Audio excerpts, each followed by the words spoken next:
maturity factor has kicked in, and the mental toughness factor has kicked in, and then believing in each other. Experiences are greater than experience, and the Bucs are learning that, peaking at the right time. Yeah, they are still one of the most exciting and one of the best teams in the NFL, but the Jags are now taking a hard look at themselves in the mirror after their last couple of games. Amway Center has been nothing short of magic this season. Fans, they've been showing up, showing out, and the Magic are delivering in front of them. And it is a holiday tradition like no other. It's physical strength, it's mental strength. You use every part of your body. Dance is a sport, a really, really hard one at that too. Just ask the Mouse King. We've got a great story about the Nutcracker coming up, and we have even more right here on 360.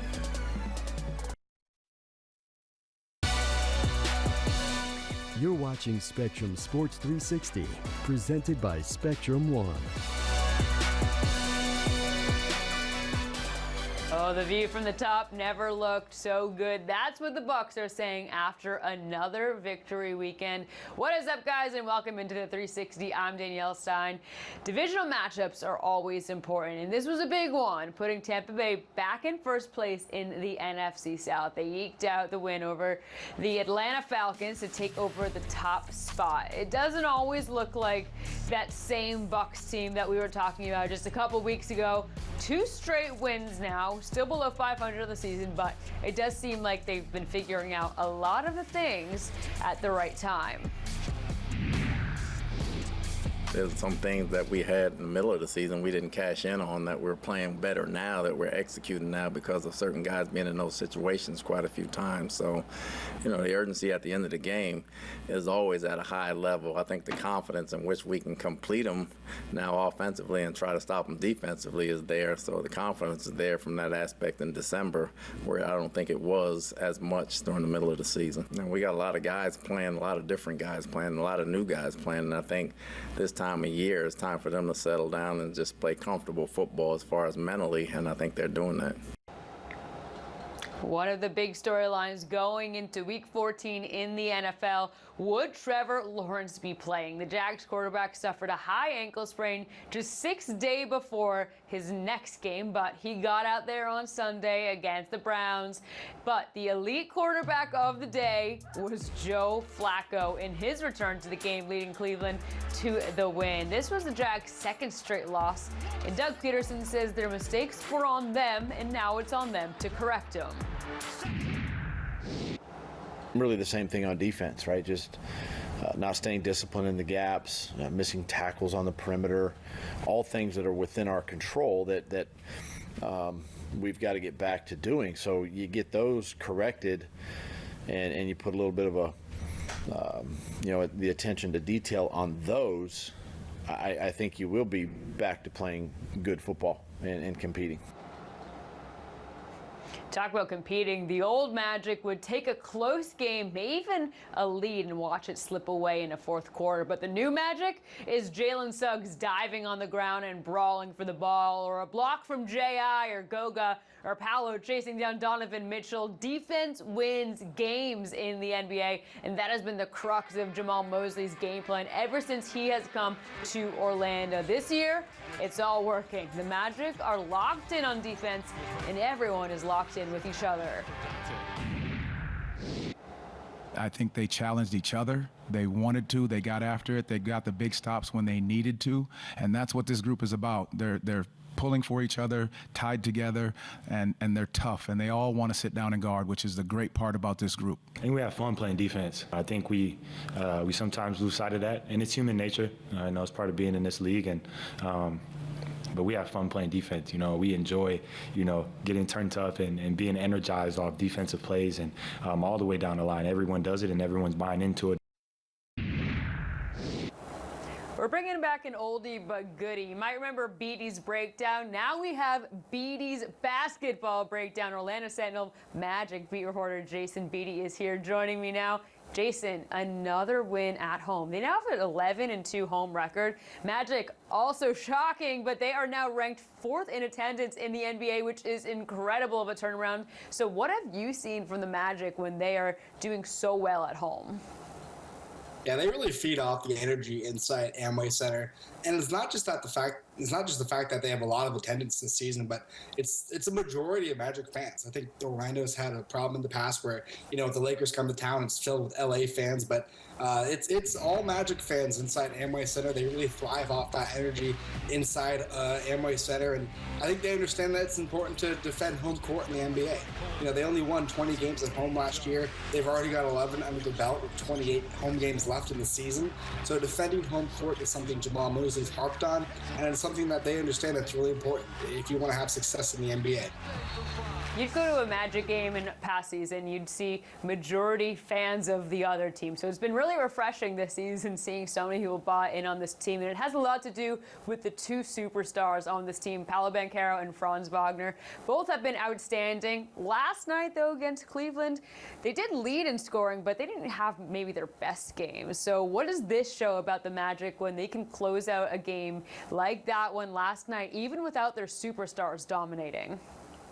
Yeah, it speaks to so much about the growth of this team and the roster continuity and how important that was for this group to remain together over the summer. They really didn't add a lot of core pieces. They kept that core group together. They added Joe Ingles. They drafted a couple of rookies in Anthony Black and Jett Howard, of course. But keeping that main group together, really has shown how far this team has come since last season.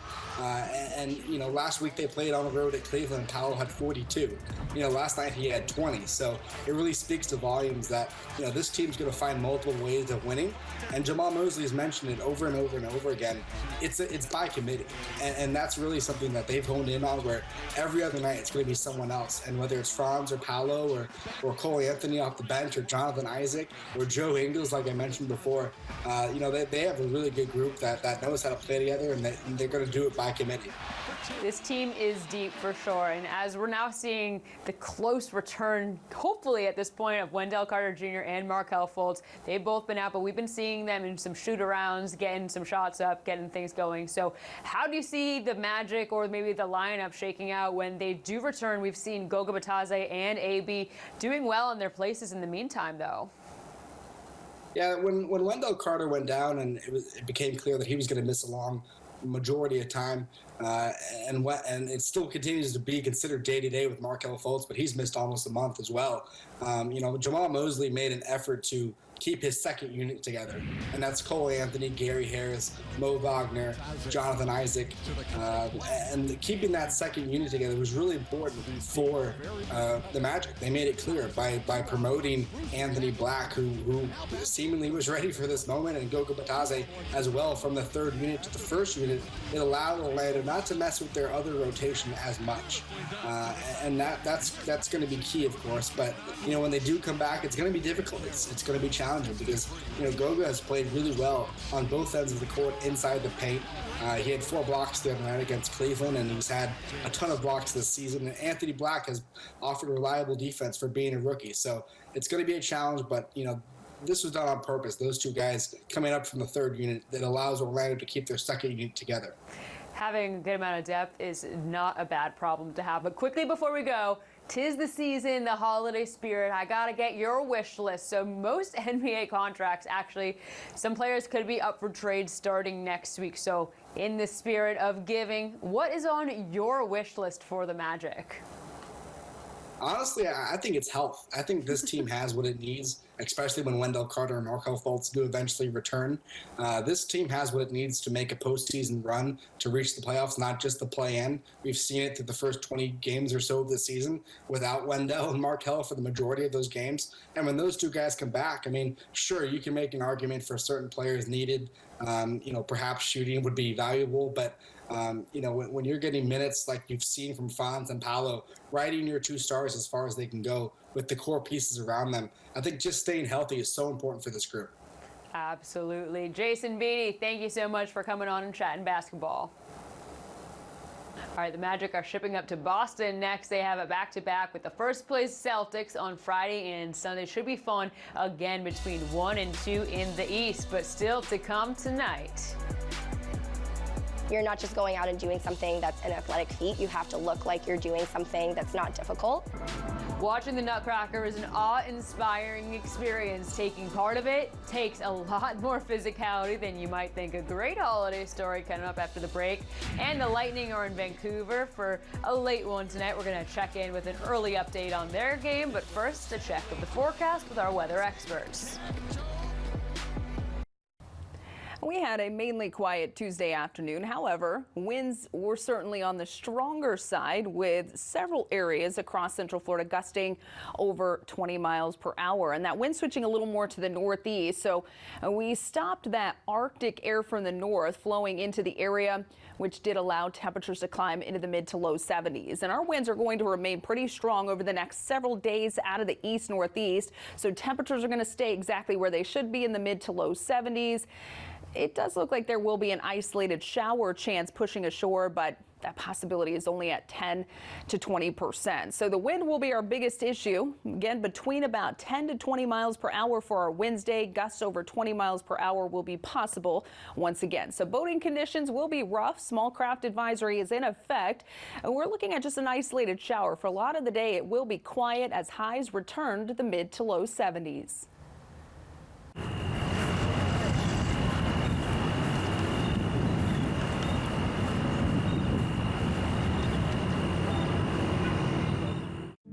The weather in Central Florida can be as dynamic as the people who call it home. It's why at Spectrum News 13, we're committed to providing you with an accurate forecast so you can plan for the day ahead. So if it's just another beautiful day or there are storms rolling in, you can count on us to be there for you. Watch the Spectrum News 13 weather experts with your Weather on the Ones forecast on your TV and on the go with the Spectrum News app, exclusively on Spectrum. From coast to coast, you've seen us around. We live and work in the communities we serve. Our commitment runs deep. We're invested here, creating good jobs and supporting small businesses, many of which we're proud to call customers. You count on us to keep you connected to what matters most, and we're committed to delivering you the best internet, TV, and mobile service. We're Spectrum, connecting the places we all call home. When I first saw a turtle, my heart was full. Now I'm anything but lonely. We have this deep connection, this heart connection. He just wants to be close to you and part of your life. Every day with Turtle is a perfect day. When I'm holding her, it makes me feel calmer. I think everything he does shows how much he loves us. When we adopt a shelter pet, we discover they're a little bit of a lot of things. But they're all pure love.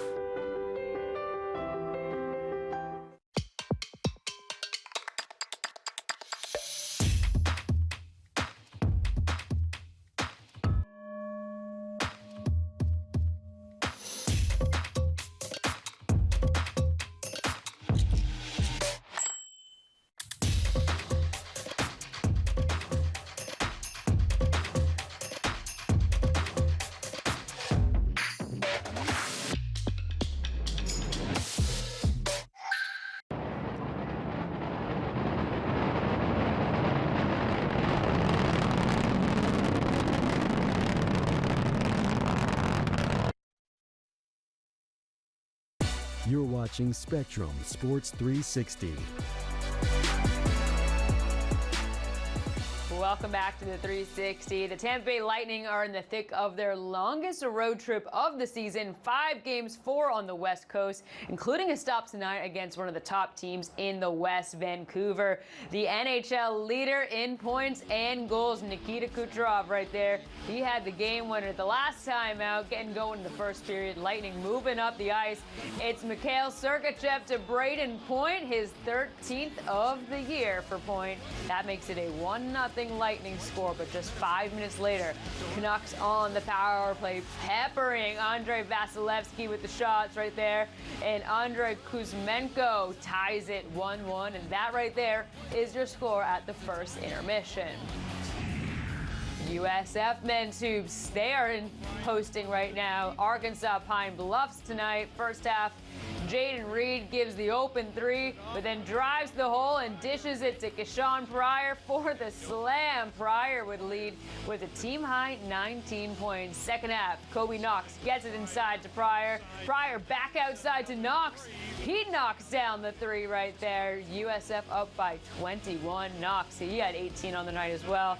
Late in the second, Bulls with the ball movement. Reed finds Brandon Stroud for the backdoor alley-oop as USF wins 104-86, moving to 4-4 on their season. All right, dancers are both trained artists and athletes. A recent study compared 61 physical activities to ballet, and they found that ballet actually ranked as one of the highest mentally and physically demanding sports, higher than basketball, football, soccer, and more. And in tonight's centerpiece, Spectrum Sports 360's Olivia Stacy gives us a behind-the-scenes look at a Clearwater dance studio that is busy preparing for a holiday classic with the guidance of a former professional dancer. The Nutcracker is a timeless holiday tradition. A magical tale brought to life through graceful choreography and cherished music. It may look effortless, but behind the scenes... Hop and hop and hop and stretch, coupe into the gargliades. It is countless hours of preparation and demands high athleticism. Putting so many hours in during the week to be able to put on a production like this, and it definitely is. It's a sport. It's an artistic sport, is what I like to say, because you're not just going out and doing something that's an athletic feat. You have to look like you're doing something that's not difficult, which is probably the hardest part of all of it. The Nutcracker holds special meaning for Step School of Dance owner and artistic director Lauren Benyakov. Really soft. I think it provides so much joy. I started ballet because I saw the ballerinas on stage, and as a little girl, that's what I wanted, was to be like them. It ignited a dream that led to her professional dance career, one that took her to New York and even Israel, performing with various companies. But in 2017, she returned to her hometown of Clearwater, taking over her former dance studio. And cut.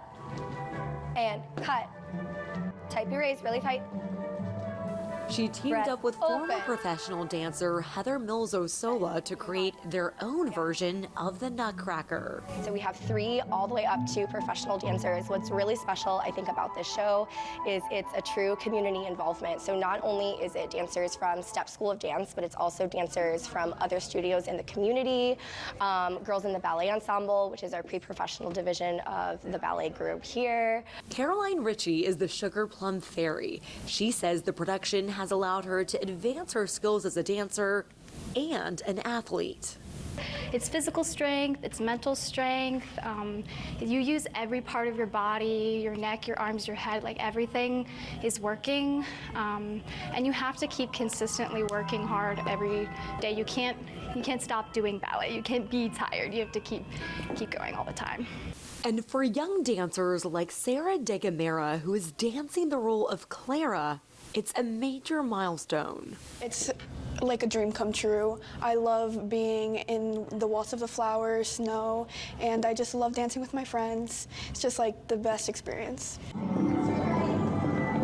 Like the character of Clara, whose world changes that fateful Christmas Eve, each dancer goes through their own transformation. For me, growing up as a dancer, performing was always the highlight and something that was just so cherished and so special. And I felt that there really was a strong need for it and a need for that holiday joy and spirit that the Nutcracker brings at this time of year. It isn't magic. Hold all of your PK moments a little bit more, just like... It's hard work and dedication. But Lauren says the experience will stay with these dancers for a lifetime. In Clearwater, Olivia Stacy, Spectrum Sports 360. Thank you, Olivia. Well, December is for the Nutcracker, and it's also for bowl season. UCF and USF both staying in the Sunshine State. A look ahead to their bowl games, but first, let's send it to the Weather Center for the latest. We did have a quiet Tuesday. However, we got to see quite a bit of strong wind out of the east, northeast, tapping into a little bit of moisture and pushing a few clouds inland.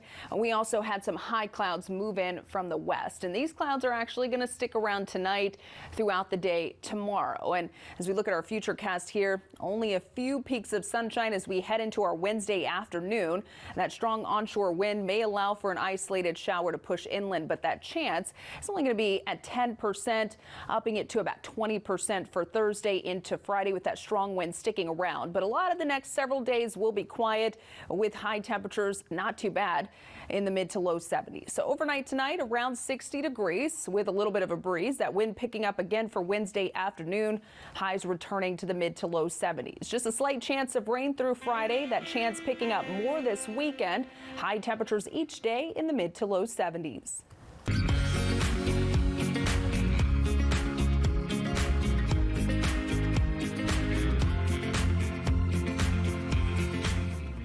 Sundays.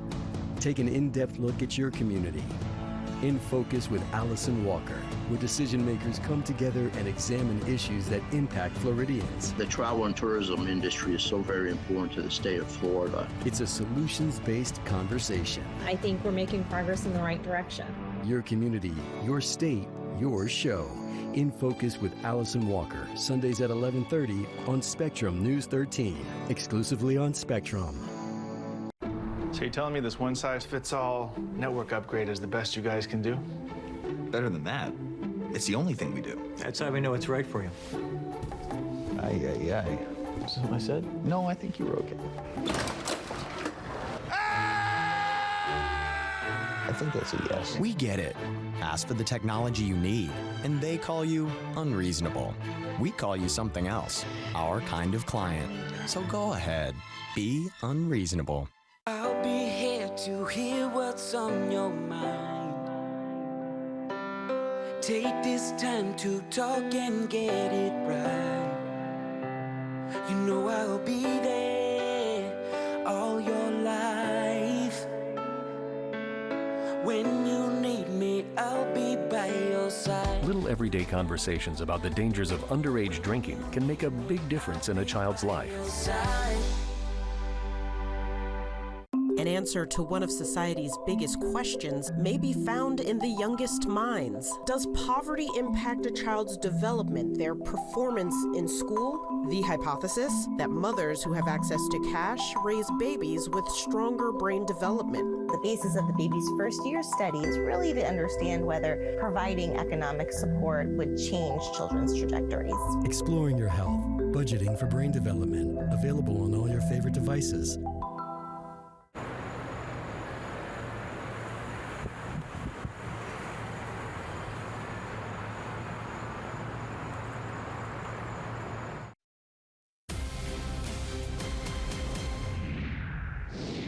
Red Wings at the Blues. Check out this rebound going off the post right there and then through the legs of St. Louis defenseman Colton Parayko. Detroit's Jonathan Berggren then it's going to send it through the legs and into the net. This goal right here is going to be our play of the day.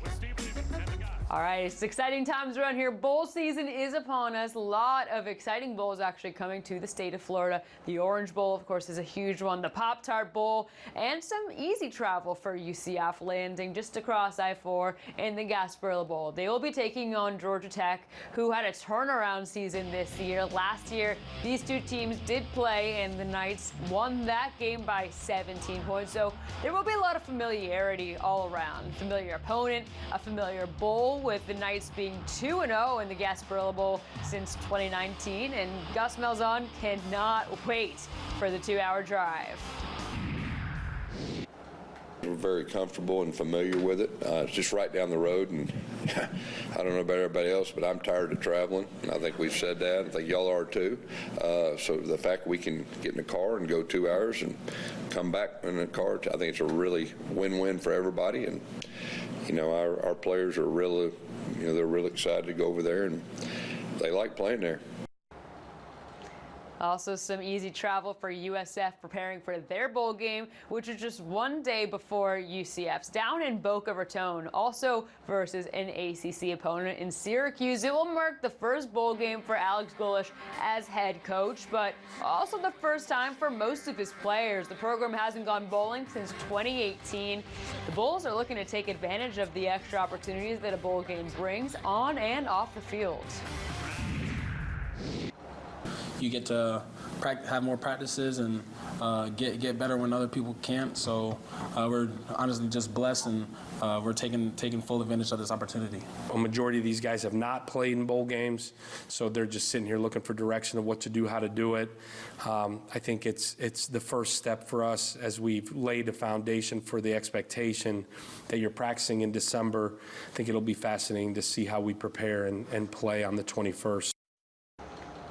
Now, the College Bowl season kicks off Saturday with 7 games, including the Cure Bowl right here in Orlando. Mid-American Conference champs Miami of Ohio taking on Sunbelt App State at FEC Mortgage Stadium at UCF. And then on Friday, December 22nd, it's the first bowl game in Tampa, which is the Gasparilla Bowl, which we just mentioned, of course, will be featuring the Knights versus Georgia Tech. That is going to be a 6:30 kickoff. And on the move once again, and could he be returning to the ACC after DJ Uiagalelei transferred from Clemson to Oregon State? He is on the move once again. He had an official visit lined up with Florida State for Saturday. No more Jordan Travis for the Noles. This past season, DJ put up more than 2,600 passing yards, 21 touchdowns, and rushed for 6 himself. That is all we have for you tonight on Spectrum Sports 360. I'm Danielle Stein, and I'll see you again next time. You're watching Spectrum Sports 360, presented by Spectrum One.